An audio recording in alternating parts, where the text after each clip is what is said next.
Today we're going to be discussing building generational wealth. And if you believe that it's about time to break the link between Sure. one poor generation to another, or from one rich generation to a poor generation, then you're watching the right show. Our guest today is Martin Mattis. He was here with us 2 weeks ago. And a lot of you asked me to please bring him back. We spoke on financial literacy, and today we're going to be talking on building generational wealth. So, Martins, thank you so much for agreeing to be on the show again today. We appreciate it, and we know we're going to learn a lot from you today again. So, No before we get problem. started, okay, Happy to be here. thank you. Before we get started, I would love for you to just introduce yourself again because I'm sure we have some new people watching for the first time so they can have an idea of who you are and what your background is. Okay, so my name is Martin Matthews. I was born in Liberia. I was born in Liberia, West Africa. Some people are from Liberia that's on here, and some people are from America. And so I came to America in 2000. When I came to America, I realized that I needed to learn about money and how money and finances worked, but I didn't have anybody who would teach me. So it took me years, and then I finally found a mentor, and he taught me some things about money. And I said, how can I get into your industry? I want to teach other people about money and finances because it's important. So, uh, so I started working with him, and then about a little over a decade ago, I started my business. I started a financial services business where we teach people about how money works. The idea is to increase people's knowledge so they can take more responsibility and have more control over their finances because people a lot of people don't have control over their finances, and that's because there's some knowledge, there's something about money they don't know. So if you're applying the wrong information, you'll get a result that you don't want. If you apply the right information, you'll get the right result. So that's who I am, and that's what we do. And my wife and I wrote a book about couples and money. It's called Let's Fight About Money, and it's how you get on the same page with your spouse and handle money the right way. Hey, you got a copy of it? Awesome. Great, awesome. So, guys, if you're in America, you should try and get a copy. I started reading this book, and the knowledge I've gained so far is going to last me a lifetime. So, Martins, Great. do people outside America get a copy of your book? Um, if you go to our site, our website, letsfightaboutmoney.com, we'll work out how we can ship it to you. If you're outside of America, there's a section where you can do that. Otherwise, on Amazon, if Amazon ships to whichever country it is, then Amazon can send a copy of it to you. Okay. But it's So, also guys, available on Amazon. please try and get a copy of his book. So, like I said, we're going to be discussing building generational wealth, right? This is a very important topic. It's good to give everyone an opportunity to understand how to build generational wealth. So we don't keep blaming the wealthy for being so rich. It's about time we take control of our destiny. So let's just get Hmm. right into it. So Martins, right? When people hear Hmm. about generational wealth, right, they think it's for the rich, you know. Someone Yeah. might say, I'm not even able to provide food for myself for the next month. How can I save for an entire generation? So, what would you say to the common person out there who is hearing about generational wealth for the first time? How can you explain it to him or to someone who is trying to take control of their life financially? What is generational wealth? Well, let's start with that's a great question, Eva. Let's start with the definition of generational wealth. Is wealth that's created and passed down from one generation to another. And if you do it right, you can pass it down to multiple generations. Meaning I can leave something to my kids. That's the next generation. I can leave something to my grandkids. That's a generation after that. Depend on how I do it. Now, there's a long way and there's a short way to do it, and you can do both. The long way is often the way people think about, oh, I got to build wealth for myself first, and then after I've built wealth for myself, then I will pass that wealth on to my kids or grandkids. Well, something could happen to you while you're building the wealth, because sometimes it takes time to build wealth. To build, first you got to get your income to a certain level so that you can pay all your expenses and then have money left over to put towards building wealth. So the shortest way to create generational wealth and the cheapest way to create generational wealth is through using life insurance. So now, life insurance is not something they teach you about in school, so you have to learn it outside of school. The reason why it's the cheapest way to create generational wealth is because if I want to leave my family $1 million, so I got to build up the $1 million, work hard, build up the $1 million, and then leave it to my family. Or I could go out today and buy $1 million life insurance policy. So that's why it's the shortcut.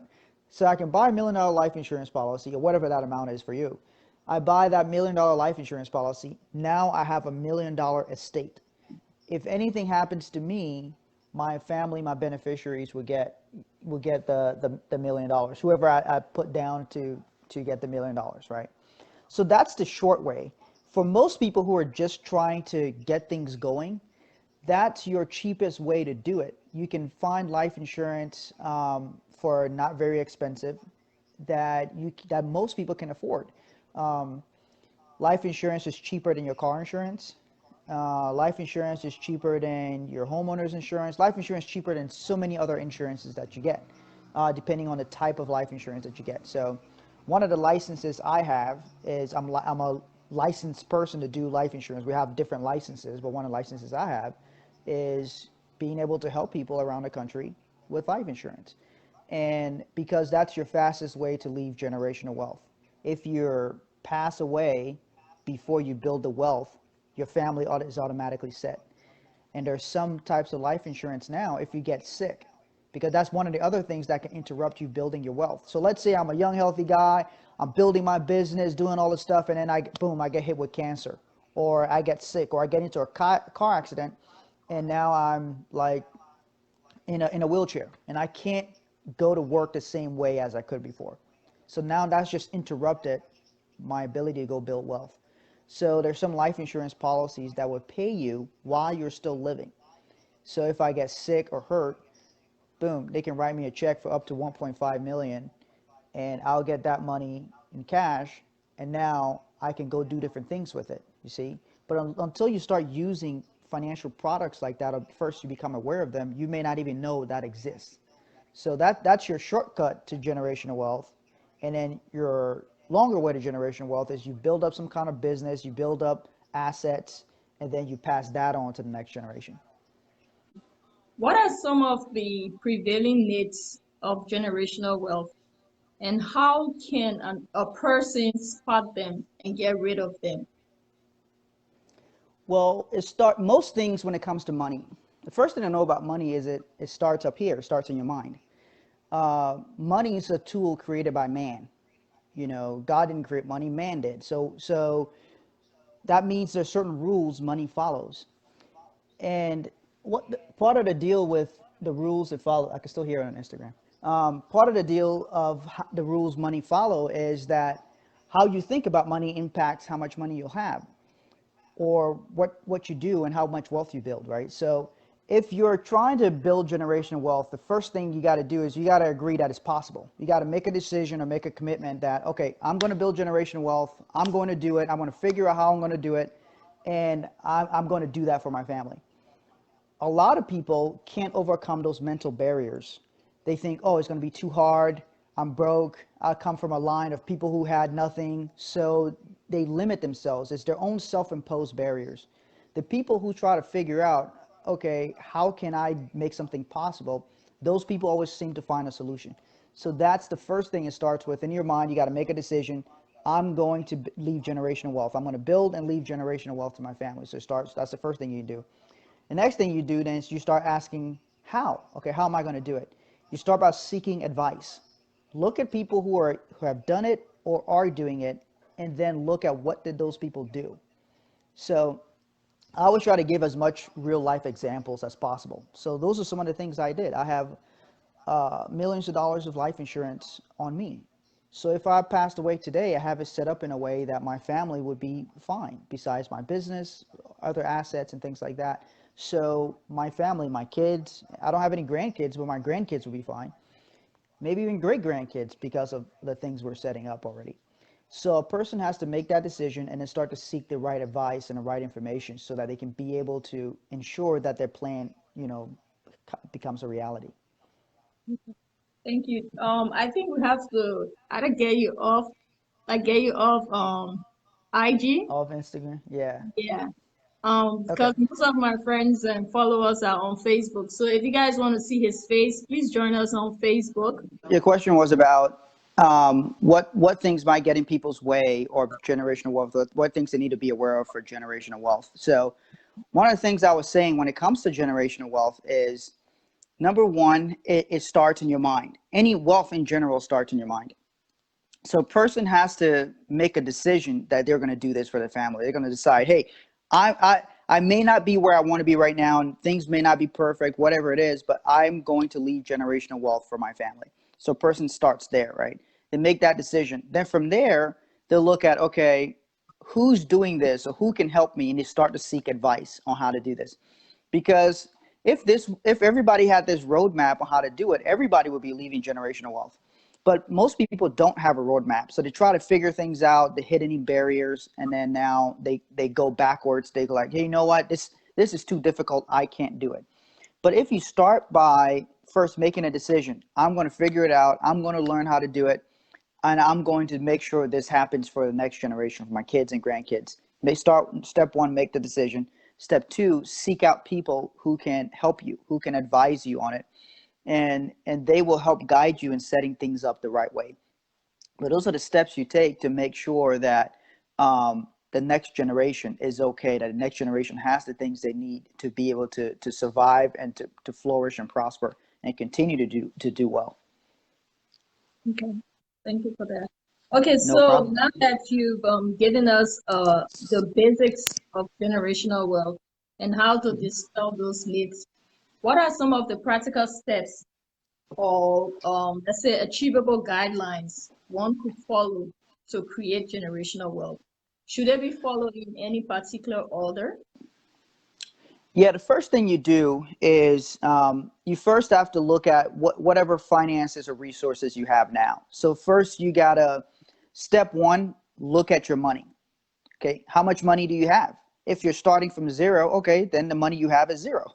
So you gotta confront your money. So take inventory of your money, of your assets, anything that could be an asset. You have land. Do you have any property? Are you going to inherit any property from your parents? Or, you're not going to get anything from your parents? You got to build everything and do everything. So you start there by looking at your money. So you take an inventory of your assets.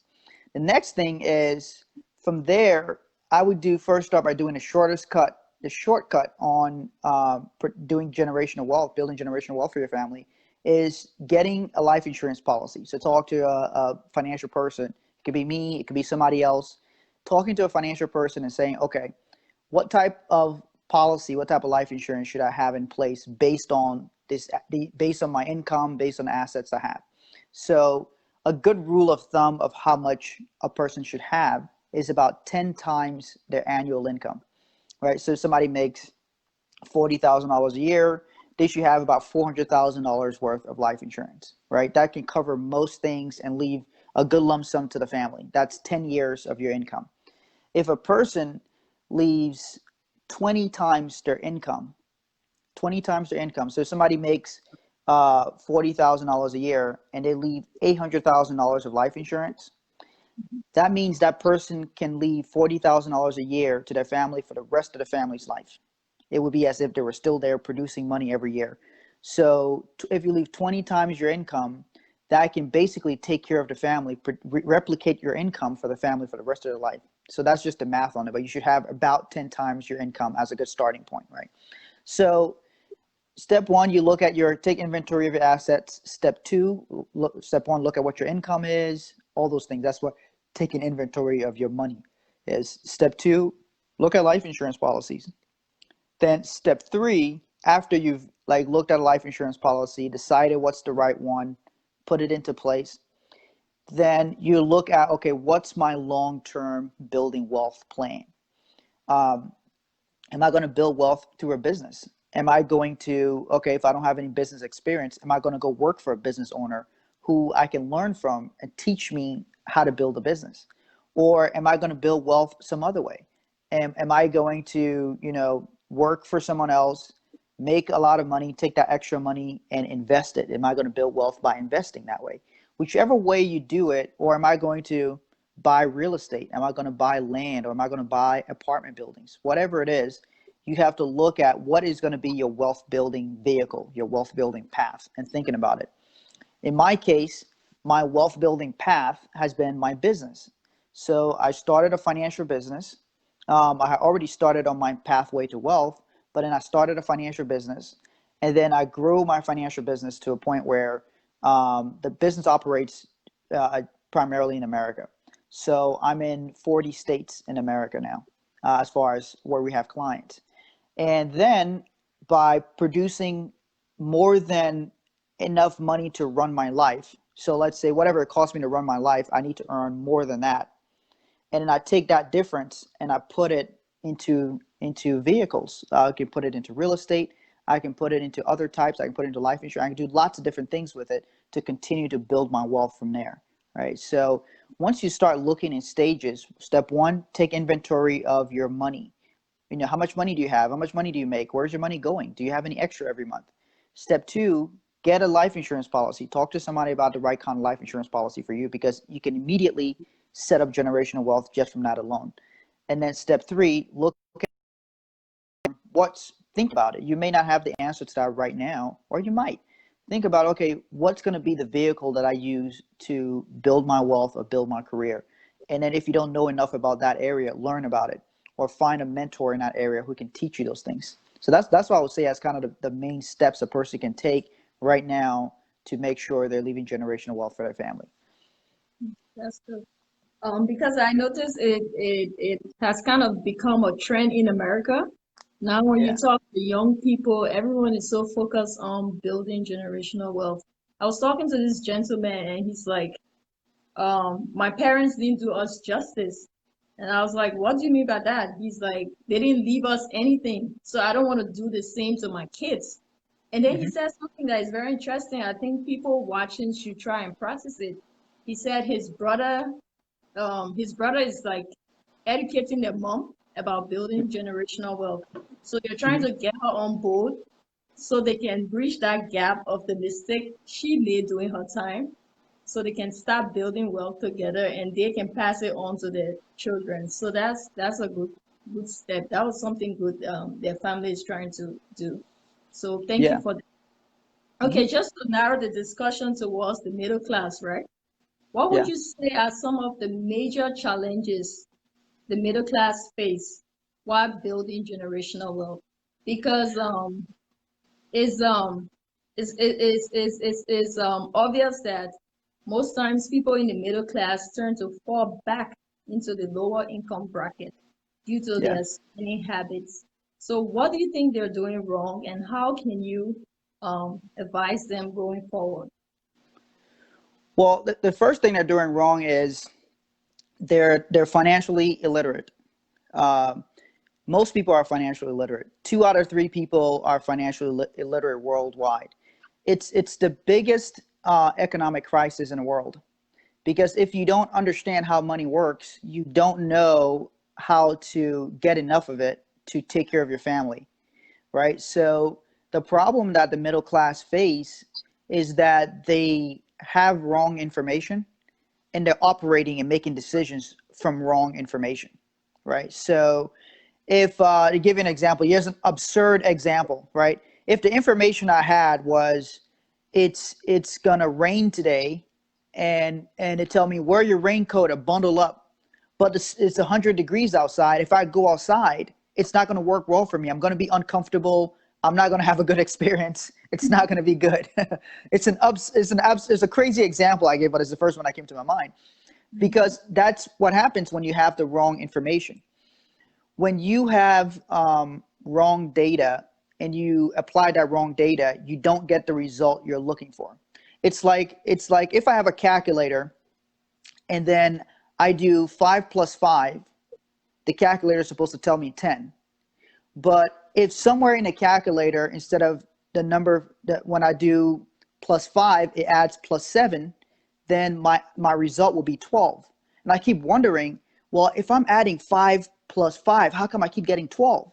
I keep getting the wrong result. How come if I'm going to work, I'm going to college, I'm going to school, I'm working hard, if I'm doing all of these things that I was told I was supposed to do, how come I'm not getting the result that I'm looking for, the financial security I'm looking for, the financial growth I'm looking for, right?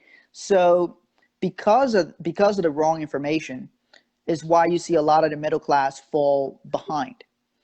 Here's an example of wrong information. When the people in the middle class get money, they tend to buy things called liabilities. Liabilities are things that take money out of your pocket, right? So they would go and they may want to look like they're rich, so they'll buy fancy clothes. They may go buy a car that's too expensive that they can't really afford, but they can pay the monthly payment, so they do that. And so what they're doing is they're spending their money consuming, generally speaking, not everybody does it, but they're spending their money consuming on liabilities, taking money out of their pocket. What a lot of wealthy and rich people do is they look at their money that they come in and they look to buy assets. Assets are things that put money into your pocket. So a lot of wealthy people prioritize saving their money, putting money to the side, and they also prioritize making a lot of money. That's one of the areas where I think the middle class has wrong information, is how much money they actually need to make it. So a lot of times they're not making as much money as they should be making to be able to cover their expenses. So 76% of people in America were living paycheck to paycheck. Clearly, that's a problem. That means I'm almost out of money and I'm desperately waiting for my next paycheck. If I don't get that next paycheck, I can't pay my bills. They don't have surplus. Now, there's a piece of information that I run my life with when it comes to making money, or how much money I need to make. So, and that information is this: my income needs to be greater. The money coming in needs to be greater than the money going out, plus reserves. So if you're living paycheck to paycheck, what that means is your income is equal to money going out. There's no reserves. Because there's no reserves is why as soon as there was a coronavirus crisis, people couldn't survive a week or month, 2 months, because a bunch of people living paycheck to paycheck, they have no reserves. So the first thing is, if the money coming in is equal to the money going out, you have two options. Your first option is you can reduce the amount of money going out. Well, there's a certain amount of money that needs to go out for your rent, your food, whatever it is. There's a certain amount of money that needs to go out. Your second option is you figure out how to increase your income. If you keep your expenses the same, you increase your income, right? So you can only cut out so much. The middle class is given information that says cut out Starbucks or cut out spending this money and spending that money. And while that's good information and that's helpful, if I was spending, $100 on some stuff I didn't need and I stopped spending that $100, hey, I now have that $100. What's actually better, or the way wealthy people approach it, is they say, okay, how can I make the extra $100? They put their attention on the creativity, on expansion, not contraction. Every time I have to cut something that I want, what I want in my life, every time I have to cut that out, I'm contracting in some way. I'm reducing my livingness in some way by saying, oh, I can't afford to have that, so I'm going to eliminate that. Now, that's fine when you're trying to live within a certain range. But when you're trying to expand, you have to look at a different question. How can I make the additional money to be able to do that? How can I make the additional money to be able to do that? And once you start asking that question, your mind starts to give you better answers. If you say, what do I need to cut out? You never expand your income. And then what happens is every year you'll be cutting something else out. If you don't increase your income, because every year the cost of goods and services, the things we buy, go up, right? So milk costs a little bit more, gas costs a little bit more, where gas is down now, but generally speaking, it costs a little bit more. Groceries will cost a little bit more. So if my expenses represented by this hand keeps going up and my income stays the same, eventually my money I have to go put out is more than my income. And then I have to keep cutting things, keep cutting things, keep cutting things. It goes up. I have to keep cutting things. And eventually I have to cut all the way down. Some of the things I used to be able to get, I have to cut them out. Well, that's not the greatest way to live. The better idea is using your mind to figure out, how can I create more? How can I outcreate my expenses? How can I create more income and create more income? Doesn't matter. It doesn't have to be a big increase. Even small little bit increases is better, because now you're creating more than what your expenses are. And then you can start to take that difference and you can put it aside and you start to build reserves. All right. So those are things that some of the middle class information that the middle class is missing. They should be told, how am I going to create more income? That's the question they need to be asking themselves every day. How do I create more income? How do I create more income? Every day, that's the question I ask myself. So I'm considered a high income earner in America, but still ask myself, how do I make more money? There's nothing wrong with that. There's everything right with that, because I have to produce something valuable in order to make some money. So I'll stop there. I can't see any comments or questions. So let me know. I don't want to keep going on for a long period on some of these answers, but I'll take a pause there. There are a few more things I can say on what middle class can do, but a lot of it is the mindset and the information that people have. It's wrong information. That's why the middle class keeps going down. There's lots of other contributing factors, but a lot of it is the mindset, and they're operating off wrong information. Okay, just a follow up to that, right? Mm-hmm. There's a famous saying, the higher your income, the greater your expense. People usually tend to live like larger than life lifestyle when they start Mm-hmm. to see an increase in the income. Some may call Yeah. it lifestyle creep, right? Yeah. Why is that so? Because it's known as one of the biggest boogeymen of investment of wealth, and a major destroyer of wealth. So, how can we develop the right mindset that when your income increases, it doesn't mean you have to increase your expenses, so that people Mm-hmm. can be able to save and build wealth? Yeah. That's a great question, because it's true. But the way you look at it and handle it is this. Number one, sometimes there's things you have to catch up on. So let's say a person's they're working hard. There's things they've been wanting to do, but they couldn't do financially. And so now they're making a little bit of money. They can go catch up on some of those things. So some of that will happen. The trick is, a person has to trick themselves into giving themselves an extra bill. And this extra bill is savings, right? They have to give themselves an extra bill. They have to have a money management system. Like my wife Chelsea and I would teach a money management system where every dollar that I make goes somewhere. Doesn't mean I spend every dollar. It goes somewhere. Some of it goes into this account for reserve. Some of it goes into this account for long-term savings. Some of it goes, we have a travel account, right? So we put money into an account, and generally the things we do with that is like for travel, for different stuff that we want to do. And so we spread the money into different locations, and that allows us to have the flexibility to do a lot of different things. So when a person is looking at making sure that their expenses don't creep up to the income, that usually means that person doesn't have a spending plan. You got to have a plan of how the money is going to be spent. Where's the money going to go? Which account is going to go to? I don't know. I've got maybe 12 different bank accounts, something like that. And they all for different purposes. It is, and it's with multiple banks and all. Sometimes I put a little bit here and put a little bit. So anyway, that's I say that because it's fine. You don't have to have just one check. Money sometimes it's better to do that because it keeps it a little bit away from you just spending it, right? So a person has to be aware of their money personality. We talk about money personality in our book. So if somebody's a spender, right?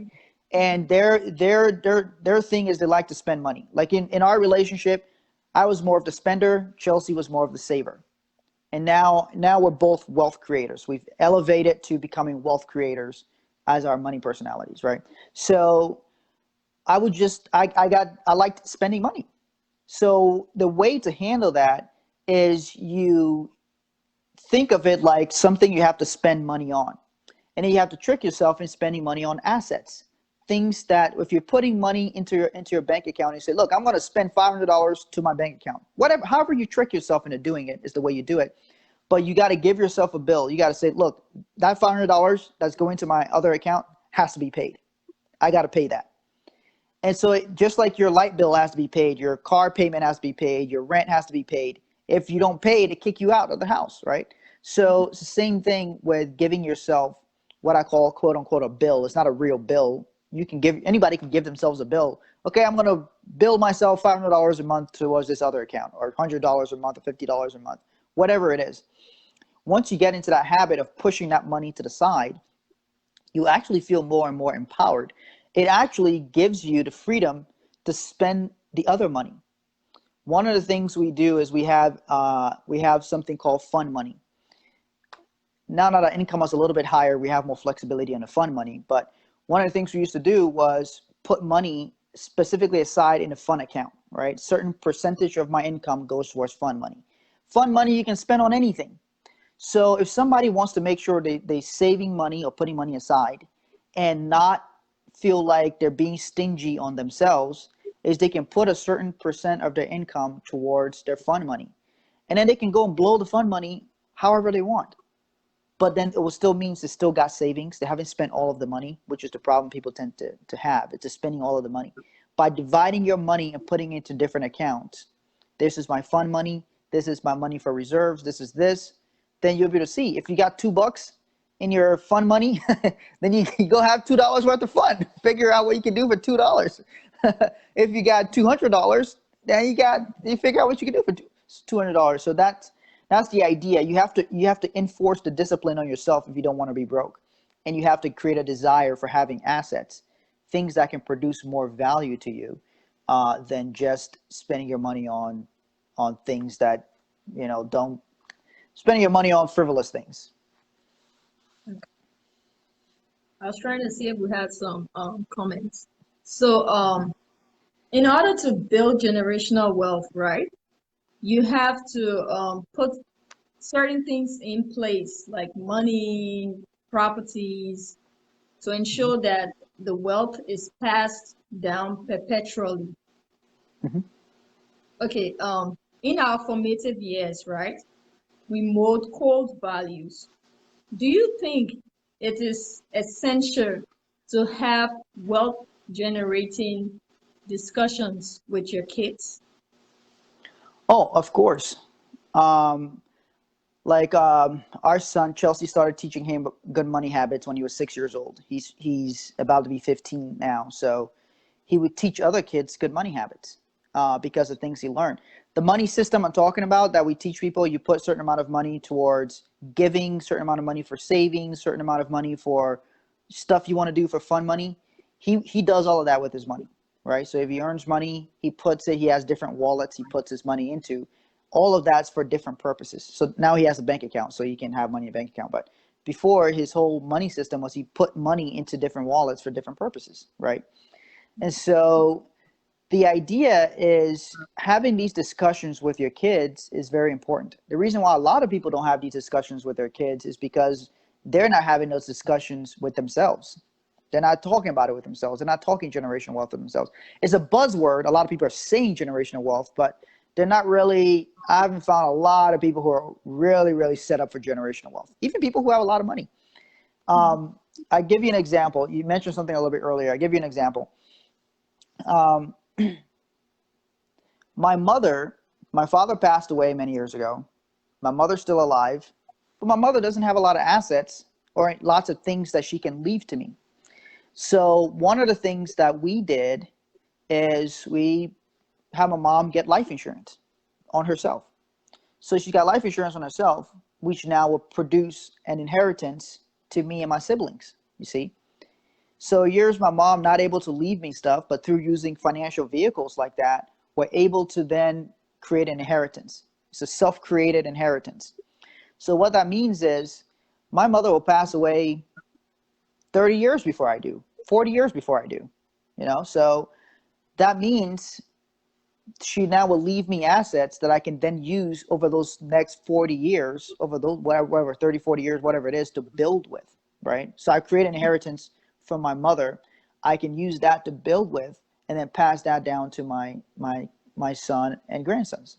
So that would be the idea around um, how to leverage these different tools that's available to be able to leave generational wealth. But once you start talking about it with yourself or with your spouse, your boyfriend, girlfriend, husband, wife, whoever, and Mhm. then you start really teaching your kids, hey, because I'm not going to leave a bunch of money to somebody who doesn't know how to handle it, because it could corrupt that person. Like, for example, somebody buys $1 million life insurance policy and they make an 18-year-old the beneficiary. Okay, the 18-year-old is technically an adult, but the 18-year-old gets $1 million. What the hell does the 18-year-old, if you never taught the 18-year-old about money, what the hell did they know about money to now grow that $1 million or use it wisely or do something with it? Or a 21-year-old that just now is able to drink. How much of that money they're going to go blow at nightclubs, buy a fast car, drink and drive? All kinds of crazy stuff can happen if you don't teach your kids how to handle it. Or in some ways, don't leave it to them all at once. So, for example, we have something called a family trust. A trust is a legal document that allows you to leave assets to someone else, that it can be held in trust for them, meaning somebody else oversees it for them, and you can decide how you want these assets to be dispersed to them, how you want these assets to go to them, right? So my wife and I have a family trust.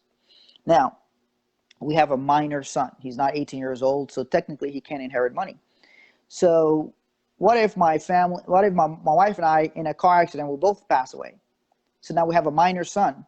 So money will go into the trust for him, and then we set up somebody called a trustee. The trustee will then oversee the money inside of that trust on his behalf. And at certain ages, the trustee will pay him money out of the trust. So he will have a trust fund. And the trustee, let's say he gets 18 years old, there's some money that will come from the trust, will go to him. We already just told what percentage of our assets will go to him at 18, what will go to him 45, and so on. So we already have that mapped out. So even though our son um, has good training around money, I'm still not leaving him everything all at once. It's left into a trust. Now, I may edit my trust in the future and change it once it becomes older and things like that. Also, let's say there's a business he wants to do, or let's say he wants to go volunteer for a year and he needs money to live. He can ask the trustees, hey, can you give me some money from the trust so that I can go volunteer in Liberia, go volunteer in this other country, or go teach kids, um, help kids, or clean up their environment, whatever it is he wants to do. If it's a good cause, we have in our trust that he can petition the trust. He can ask the trust for money, and the trust can give him money to go and do some of those things, right? So by setting up the right structures and by thinking about it, because of course my wife and I were in the financial business, so of course we've thought about it a lot. The average person may not think about these kinds of things, but we think about it, we put plans in place, and we make sure that things are there so that our son's taken care of, but it's not in a way that it'll be damaging to him. I mean, I don't want to leave a kid $10 million at 18 years old. I mean, just the thought about it sounds crazy, but anyway, so you leave it into a trust, and then you have it go from there. So those are some of the things that you can do, and then you tell your kids, hey, these are things plans we put into place for you, and this is how you can take advantage of these things as you get older. Okay, just a follow-up question to that, right? Uh huh. So when you're having these discussions with your kids, right? What Hmm. topics or areas do you discuss with them, just for the sake of our viewers, so they know how to have these discussions with their kids? The first thing is they should know what things cost for kids. So My wife Chelsea does a great job with this. Take your kids to the store. It doesn't matter how old they are. Ask them, how much you think that is? Whatever it is, go to the grocery store. How much you think for that? How much you think for that? Let them tell you how much it is, because kids aren't thinking where the money comes from. They're not thinking how much something costs. They want what they want, so they ask you for it. So they ask you, oh, can you buy me that? Can you buy me this? Whatever it is, right? So ask them how much you think that is, and then let them tell you. And kids will have all kinds of wild ideas about what things cost. Okay, and then you can, from there. So once they have an idea what the cost of things are, then you can ask them. Then you can start to talk about how they might be able to get money. Because look, the sooner a kid learns the importance of money and being able to have the ability to get money for themselves, that is an important life skill. Most people are broke because they don't know the information on how to get money, right? Or they may not be in a situation where they feel like they have the opportunity to get money. So we talk to our son that money comes from exchange. What it means is, if I own a restaurant, in order for me to get money from you, I have to exchange something with you. I have to exchange some good food with you. I have to exchange good service with you. I have to exchange a pleasant environment with you. If I do those things well, that's a good exchange, and you pay me money for that, and you come back again, right? So a lot of times when our son asks us for money, we ask him, hey, what's your exchange? Which means, what are you going to do in exchange for this money? And what that teaches your kids, first of all, they have to know what things cost. Secondly, they have to figure out the exchange that they're going to give for it. An exchange could be anything. Hey, kid wants $1. Okay, do 10 push-ups. Do 5 push-ups. Okay. What it teaches the kid is that I can do something to be able to get money. That in order for me to get money, I have to do something, right? Money isn't just going to come to me out of nowhere. So once the kid starts learning that, the kid starts to become empowered to have more control over getting money. You'll see, if you tell a kid, the kid comes and says, can I have $1 for the ice cream? And you tell the kid, do 5 push-ups. The kid goes, okay, does 5 push-ups really quickly. And then the kid will ask you, at some point the kid will ask you, well, if I do another 5 push-ups, can I get another $1? What has the kid learned? The kid learns, oh, work, production, doing something can equal money. If I do more, I can get more money. You see? So the kid eventually will come to that own conclusion on their own. So you got to give them scenarios and examples to where they could be like, they could learn, they could understand exchange, the rules of exchange. And eventually the kid will be so excited, the kid might do 6 push-ups instead of 5, even though you told them to do 5. What is that telling the kid? The kid is saying, if I can do a little bit more, I could do a little bit more, I could do a little bit more. And those are the people who go far in life. And those are some of the key lessons a person can learn or teach their kids when they're younger. There's other more complex things, but it starts with that, depending on the age of the kid. You can teach the kids about credit. You can teach the kids about bank accounts, why you should have a bank account, things like that. But as far as like the basics that you can teach to any age, you can start there. You can ask your 17-year-old, hey, how much do you think it costs to live in this house? How much do you think all the groceries cost every week? Okay, all of that kind of stuff you can teach them at any age. So guys, I hope you got that. There are more things important than just the money you're going to leave with your kid. Educating that kid on how to manage that money is way more important than the money itself.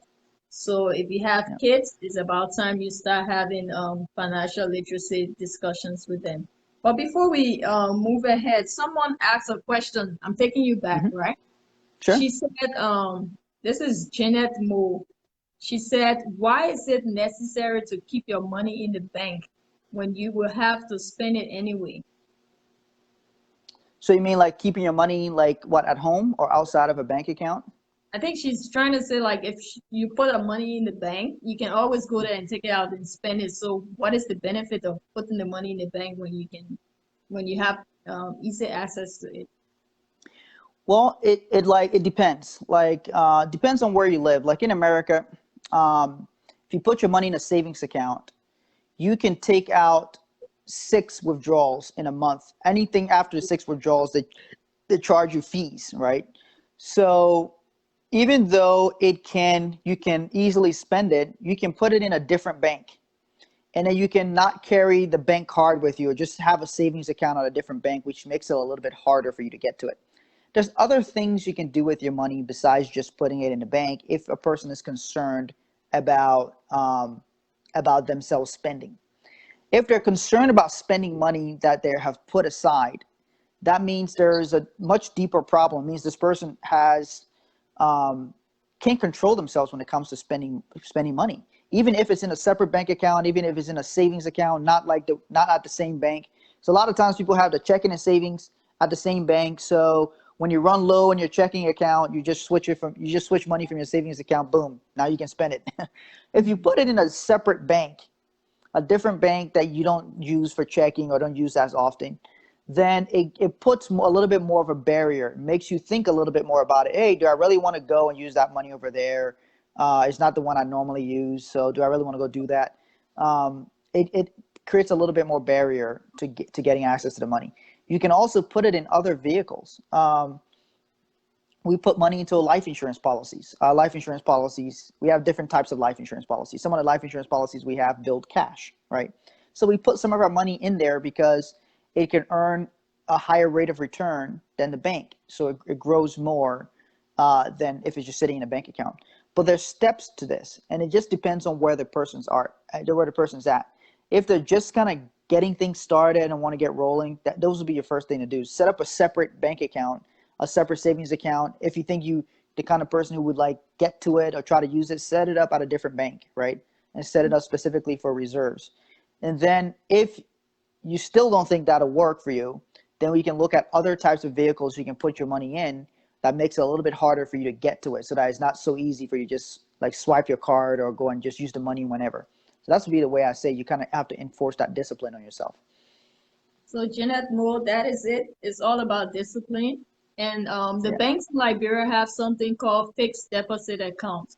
So you can put your money in it and you can set a date at which you're going to take that money out. So you can't just walk into the bank and take the money because you've signed a contract to have the money in for a certain period of time. So that could help you save a lot. So you should probably look into that. Okay, Yeah, this is that's a good another idea. important thing we have to talk about, right?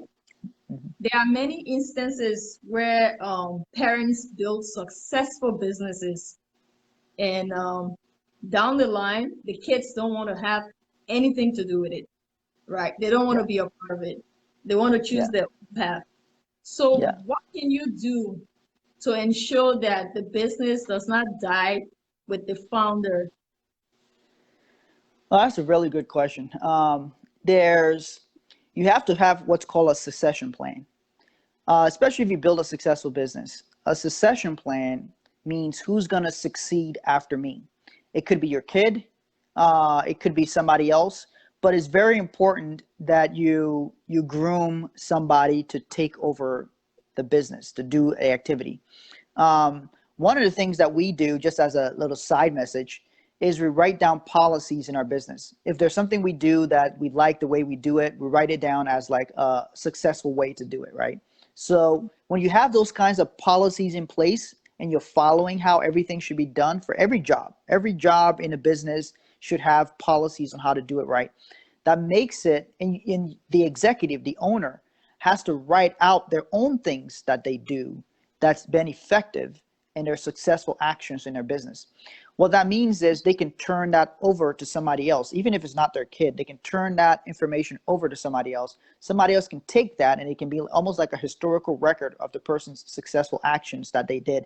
Here's how we do things. Here's how I think about things. Here's how we make decisions, stuff like that, right?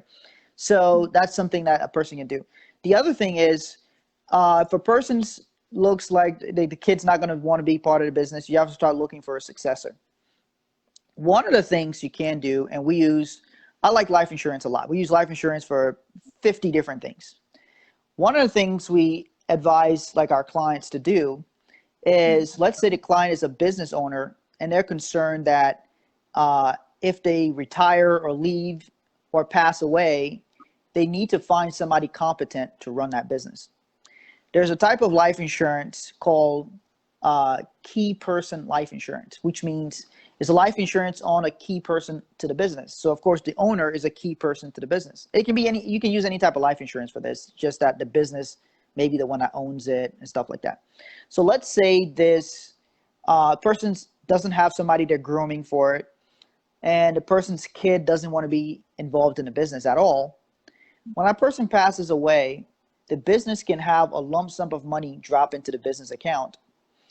And what they can do is they can attract another executive, somebody who's very capable from another company, to come into your company and help oversee it, have the business continue to run even though the kid is not involved with it, the children are not involved with it. But sometimes in order for you to get somebody from another company, you got to give them a bonus. You might need to give them a big payday or something like that. Using key person life insurance comes into place, where you can use the money that comes in if something happens to the founder or the owner, and then they can hire somebody to come and step into that role, give them a bonus, have them step into that role, and then continue to maintain and then grow the business. So those would be things I would say of how you can handle that. So guys, if you have kids that don't want to be involved in your business, you just got the solution to that problem. So I believe we've discussed a lot so far, but in order to achieve all these things we just discussed, I'm sure in order to build generational wealth, we need some sort of a financial plan. So what do you think are the primary components of any successful financial plan, and like a must-have? And what Mm-hmm. are some level of flexibility or potential contingency one should plan for when considering putting together a financial plan in case of any eventuality? Okay. So it's man, you're asking some great questions on behalf of your viewers and listeners. So the there are 6 areas of your finances. If you do well in these 6 areas, you build what we call an unbreakable financial house. It means no matter what happened in the world and economy,